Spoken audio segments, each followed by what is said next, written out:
The bad news is we have found a bit of an issue with the Navi, but the good news is we're gonna hopefully fix all of that today with these new bars. To the untrained eye, everything might look normal here, but if you look closer, you'll notice that the stock bars are actually leaned super far back right now. And that is because I've been traveling with this thing a whole bunch, and in order to get it to fit, it just barely clears this with the bars leaned all the way back like that. So up until now, every time I travel with this bike, I have to loosen each of these 4 bolts and bring the bars back in order to load it up, tighten them back down, and then when I get to where I'm going, do the same thing but bring the bars up into their normal position. But if my calculations are correct, these new ProTaper bars should be just short enough that they can stay in their normal position and still have the clearance to go in and out of the car. So step 1 is going to be taking all the hand controls and everything off of the stock bars and then taking the stock bars off.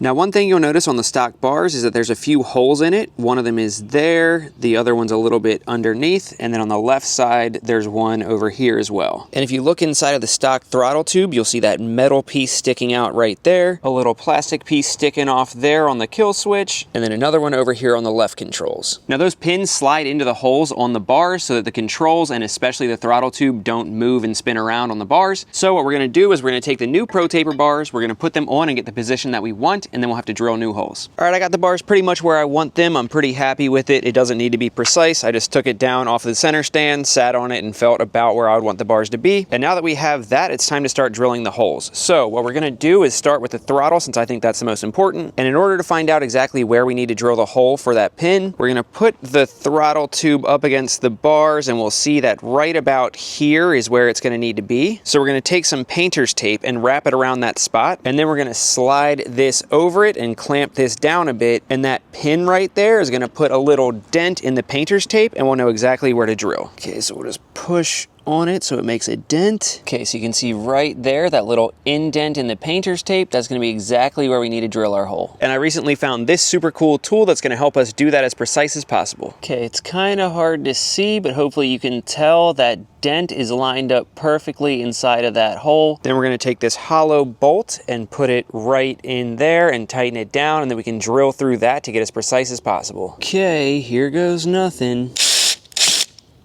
Let's go, dude. It's perfect. I know there's lots of different methods that people use to do that, but I honestly could not be more stoked on this. And now all we got to do is the other 2 or 3 holes and get it all put back together before we run out of daylight. Yeah, we ran out of daylight and had to finish in the dark, but I could not be more stoked on the finished product. They look so good. They're wider than stock, which is going to give us better control. And most importantly, we no longer have to adjust the bars every time we load and unload it.